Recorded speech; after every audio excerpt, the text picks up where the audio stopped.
Hello and welcome to another episode of Philosophy for Flourishing. I'm Craig Biddle and I'm joined by John Hersey. Today we want to talk about something that's a precondition of flourishing, and that is a political idea and institution, if you will, freedom of speech.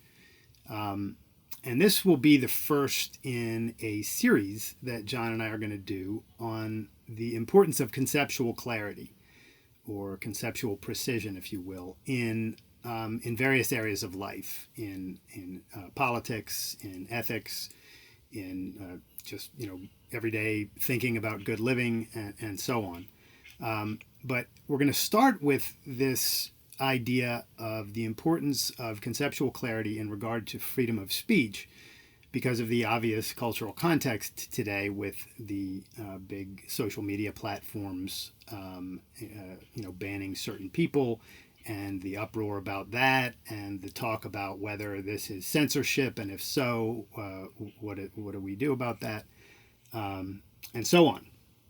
So we want to look at this from the perspective of the purpose of concepts. Like, why do we have certain concepts to denote certain things? And what's the importance of keeping that denotation accurate and precise? And what happens if it gets messy and sloppy and vague, and you blur the lines between important ideas?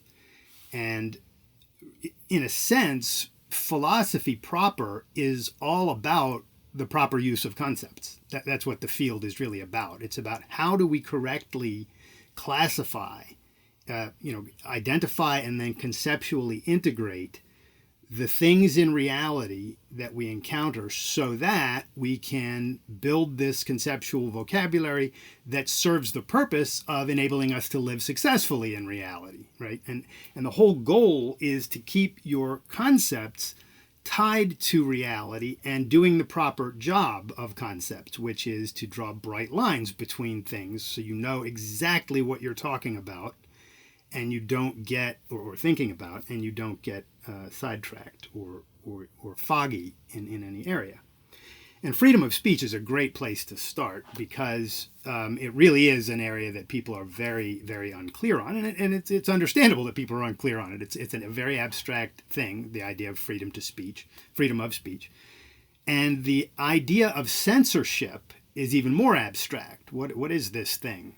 And what we're going to do today is we're going to take a look at freedom of speech and censorship from the angle of, from the perspective, sort of the Ayn Rand perspective of asking, what is this thing and why do we need it? Or what is this concept and why do we need it? And we'll dive in there. So let's start with, just before we get to censorship, which is much more abstract, let's talk about freedom of speech. What is this thing? Yeah, freedom of speech being the right that you have to express your mind, to speak, to write, and ultimately this is an extension of the freedom to think. We need to be able to obviously think, to live our lives and to flourish. And part of thinking often is interacting with other people, expressing our ideas, and getting their thoughts in response to that. We publish a journal at the Objective Standard. A big part of the existence of any journal, a big reason for a journal to exist, is to share knowledge, to get other ideas, and basically to partake in this big project that is humanity, to continue to push knowledge forward. So I want to step back for just a second and sort of amplify a little bit of what you were saying earlier. It's pretty uncontroversial that knowledge is absolutely crucial to human life and happiness. The difference between us and our caveman ancestors is that we have this vast wealth of accumulated knowledge, and we can put it to use to make our lives better and to accumulate even more knowledge. But we hold all of this knowledge in the form of concepts. This is a point that philosopher and novelist Ayn Rand makes in her monograph, Introduction to Objectivist Epistemology. And in fact, the whole book is about concepts. So when we have invalid concepts, or when we use concepts in ways that are invalid, that can cause us to go astray in both our thinking and our action. And so an instance of this that I like, because I'm a huge fan, as you know, of Benjamin Franklin. In the first half of the 17th century, scientists in Europe believed that there were two different material causes of electricity that led to two different types of electricity. Some were caused by vitreous objects that were called vitreous, and others by objects that were called resinous. And it was just thought that there were these two different types of phenomenon. And Franklin came along, and he made various observations that led him to conclude that all electricity is just one common phenomena. Yeah, there are these differences, but what we need are terms that make clear what those differences are and allow us to think about them. And so he came up with the terms positive and negative, or plus and minus. And in doing this, he came up with a new unified conception of electricity that allowed him to make all sorts of new integrations in the field. He was able to, for instance, explain how charges can be dispelled from what they called a Leyden jar, and why electricity would take one path and not another. But the point of all this is that the valid concept is what enabled him to make this progress. And so what we need is some sort of epistemic hygiene. We need to know what we mean by the concepts we use, and we need to stay alert to the fact that many people use invalid concepts, or even valid concepts, in invalid ways. And one of those valid concepts that people use in invalid ways is censorship. Yeah. So we'll get to censorship, and I like the example that you gave of Franklin, because what it shows is that the freedom to think and then to use the concepts you form and to explain using those concepts, these ideas, to others is essential to the human project of living. Thinking and being able to express what you think are basically two aspects of the same thing. I wrote an article titled Freedom of Speech is Freedom to Think. Like if you can't express your ideas, there's no point in thinking about them anyway. You have to express them in either action or in other words or in images or in some way for them to become efficacious or useful to you in the world. And this is why, and I think most people, it's pretty easy to grasp, what free speech is on a certain level, right? It's the freedom, the absence of somebody stopping you by means of force, right? To speak your mind or express your views in some way. Whether in writing or in drawing or what have you. Where it gets a little hairy is when you start getting down to what this means in certain contexts, right? So if I have free speech, does that mean I can come into your house and speak my mind in your living room? No.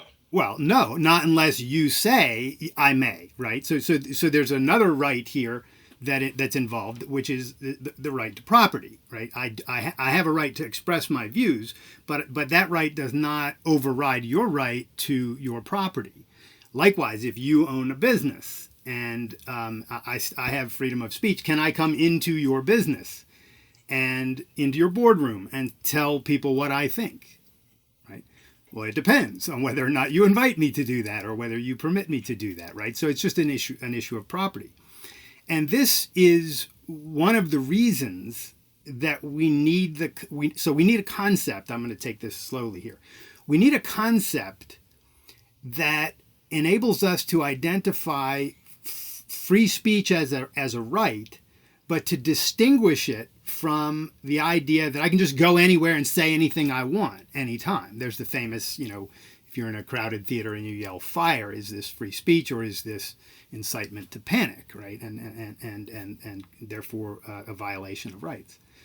Now, let's say the government comes to me and I'm on my private property and I'm speaking my mind, or maybe it's in the boardroom of your company and we're saying what we think and we're publishing what we want to publish and the like, and the government comes and says, oh, no, you can't say those things. If you say another word like that, we're going to put you in jail or the gulag or whatever. Now, this is really a different thing, because what is the difference between the government and a private individual? The government has the legal use of physical force.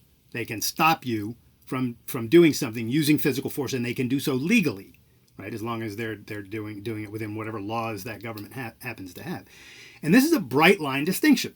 This is a bright line difference. There's a difference between your living room or your boardroom on the one hand, and the government, and sticking on the one hand there, and my interactions with you, and whether or not I can speak in those places, and the government coming in and saying, no, you can't speak even on your own property, or you can't speak on John's property, even if he permits you to speak on his property. You can't say things this way. And this distinction is the very distinction that gives rise to the need of the concept of censorship. The purpose of the concept of censorship is precisely to denote the kind of force or the kind of preclusion of speech that is enforced by the government. That's why we need that concept. And if we blur the distinction and start using that phrase or that concept, censorship, for the same kind of thing as me speaking, my desire to speak in your living room or in your boardroom or on your social media platform, if you own a social media platform, that is all an issue of private property and permission of the owner of that property, or a contract that you and I might form, right? If we form a contract, then whatever the contract says is the deal, but that's a voluntary contract. Whereas on the other hand, when the government comes in and says, no, you can't say these words, or you can't publish that book or whatever, that is a different kind of thing in relation to free speech. That is censorship, and that is a violation of the right to free speech, right? So I think it's just would you agree with the way that I've put that? There's so many intricacies in this whole thing, and I'm trying to get just the black and white stuff on the table, but I may have missed something, so... Censorship always involves political power. And it's not always the case, but it's often the case that if you go back and look at the roots, the etymology of a word, you can learn a lot about the legitimate use of that word and what the word means. In this case, censorship actually derives from the word censor. And that was the name of the officer in Rome during the time of the Roman Empire. That was the name of the officer who conducted the census, but in time was also given the power to supervise what they called supervised public morals.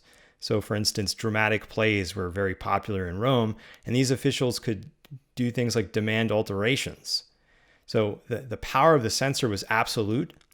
There's no appealing. The only person that could oppose the decision of a censor was another censor. There were always two at a given time.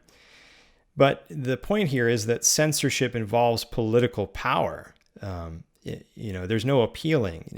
Now, in a free society where I can use my property however I see fit, I could build a wall, for instance, and invite you to come write on that wall. Physical wall. You could come and do some graffiti.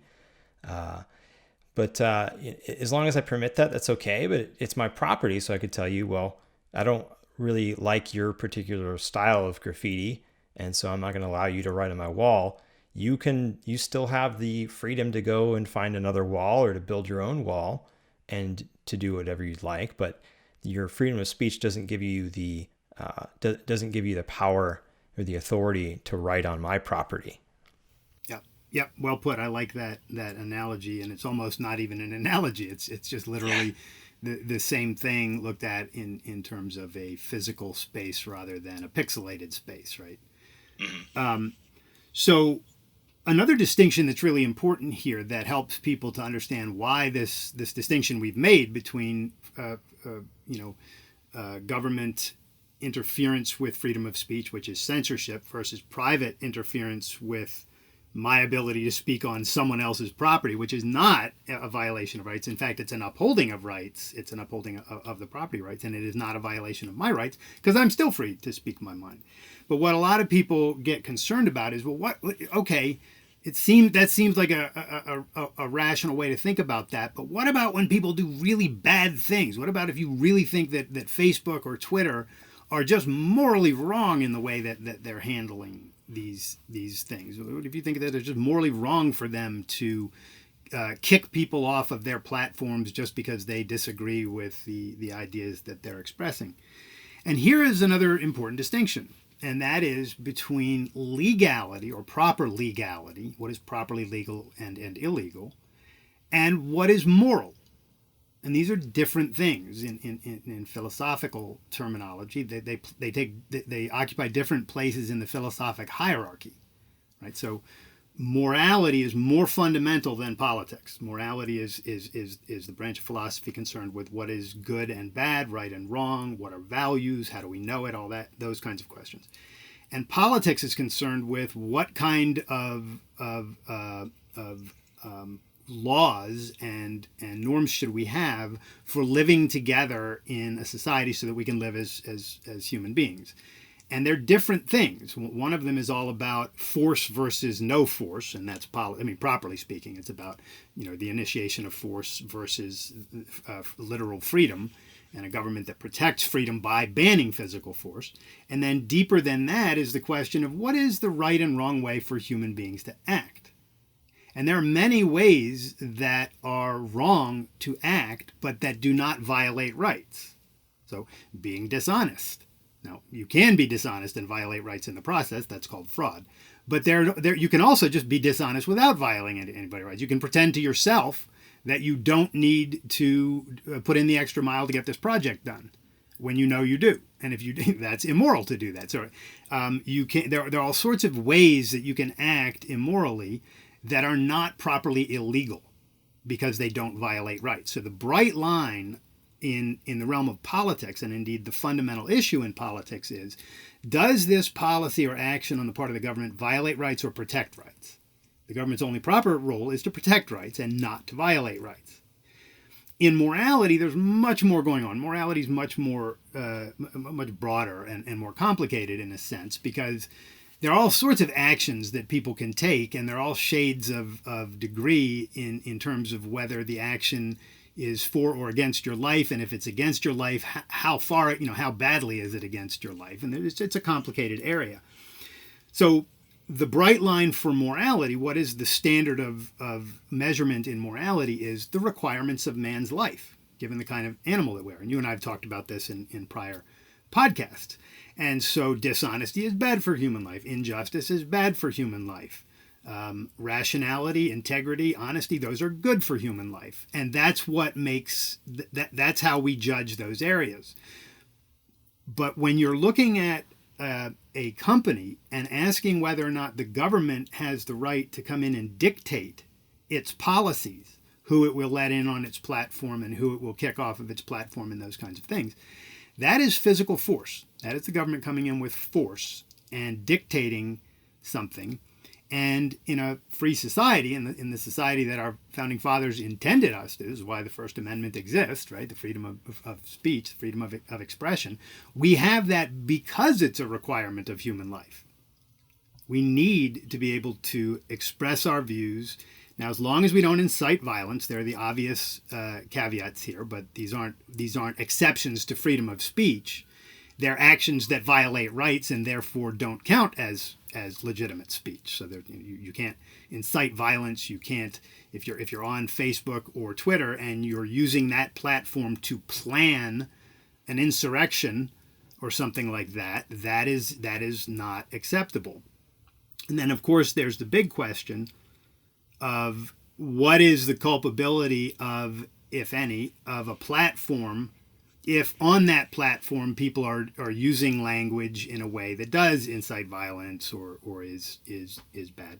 And that's another legal issue, and it just amounts to whether or not that's actually incitement or something illegal that they're doing. And then it also depends on whether the platform knows it or not. There's there's this thing called Section 230. Section 230, which is a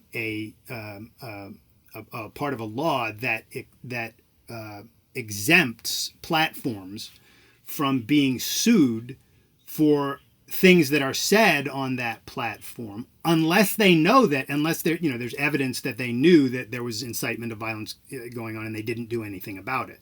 And to my mind, that's a perfectly legitimate law, and I think it's a necessary law. I don't want to get into the weeds of legal speak here, but I did want to bring in the idea that there's a difference between a platform doing something that you might think is immoral, that you don't agree with, and them doing something that is actually in violation of individual rights in some way. Yeah, and it's really important to keep clear who is taking that action. And so that's what the law attempts to do. And I think that as stands, it's actually a pretty decent law. We could definitely debate that and ask for alterations, but some alterations on the table that would make the law very, very harmful, because it would say that it would hold one party accountable for the rights violations committed by another party.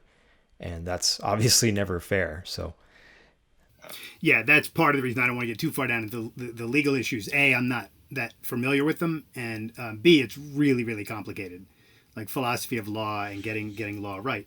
But what's not complicated, and what I think are the important things to keep in mind, are the things that we've discussed. There's got to be a bright line between censorship and non-censorship. Right. And we have this concept for a specific reason. I think the etymology that you pointed out points to that reason. But etymology aside, the fact remains the only reason we need that concept today in our language is because it denotes a certain thing. And we need to separate that from you forbidding me to speak in your private living room or on your private platform. And those are very different things. And then distinguish between what is a moral versus an immoral issue and a legal versus an illegal act, properly speaking. And those distinctions are held apart by understanding what the standards are for each of those areas. Individual rights, or the violation of individual rights on the one hand, on the legal side, and advantageous to or promoting of human life versus thwarting or harming human life on the other.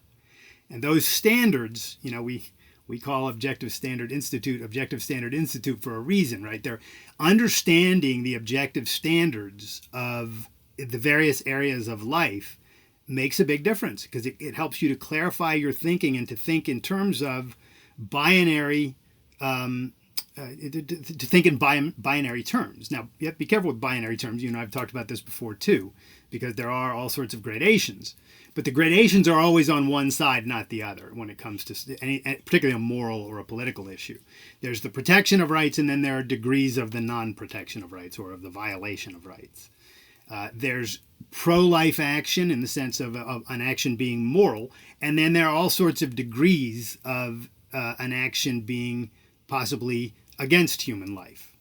Shooting you directly in the head is very anti-life. Defrauding you out of $9 is also anti-life, but it's not of the same degree.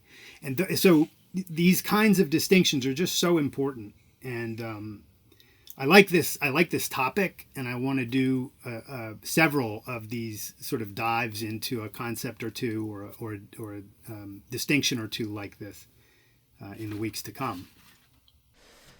Yeah, this is super helpful for what I'm calling here epistemic hygiene, which is key to just living a great life. If you guys, we have a bunch of topics, bunch of concepts that we are already planning to dive into. But if you have thoughts, if there's one that you in particular would love to see us talk about, email me at john@objectivestandard.org and let us know. We'd love to do that. Excellent. And that is it for today. Thank you all for joining us. Please like the podcast on whatever platform you're watching it on, and let your friends know about it. The more people watch and listen, the more minds we can reach, and the better we can all live together. John, I'll let you say the platforms, because I always leave one out if we try me. In terms of where you can listen to this, you can check it out on YouTube. It's also going to be on Stitcher, Deezer, Apple Podcasts. Basically, wherever you're listening to now, you can subscribe there. Please do. Let us know what you think of the show. Give us a thumbs up or a 5-star review, and help us keep this going. Sounds good. Thanks all. We'll see you next time.